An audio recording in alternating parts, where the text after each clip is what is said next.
So si Lay, nag-enroll siya. Hindi pa mascara yung pangalan ng course ko. Actually, AOS MMC pa yun. Art of Seduction Marketing Mastery Course. Pero same siya sa mascara. Yung mascara kasi dinagdagan ko lang ng retention and ascension. Pero yung first part ng mascara is the same. So nag-iba lang siya ng name. Pero the content is really the same. So sabi niya it was a very expensive investment for her part kasi wala pa naman siyang trabaho nun. Pero very worth it kasi natutunan nga niya. Yun yung sabi niya sa akin, natutunan ko to be a business owner. Just like a side gig or side hustle. I learned to own my freelancing as a business. And from 0 clients, so nagkaroon siya ng first client niya as SMM.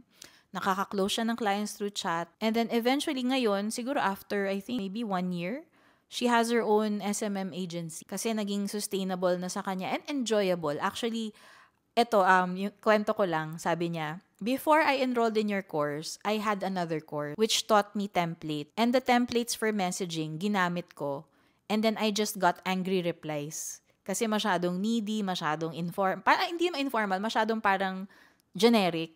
Yung parang kailangan ko ng trabaho, ganyan-ganyan, pwede ba ako mag-apply? Parang mga ganun-ganun lang. So, naiiyak daw siya kasi minsan minumura siya. Or bakit ganun gumastos ako sa course tas di nag-work?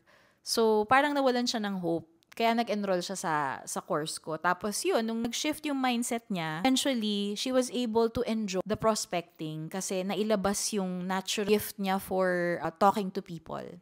Okay, magagamit ko pa. Tapos na nakakatuwa doon, nagagamit din daw niya sa relationships. Nagagamit niya sa dating.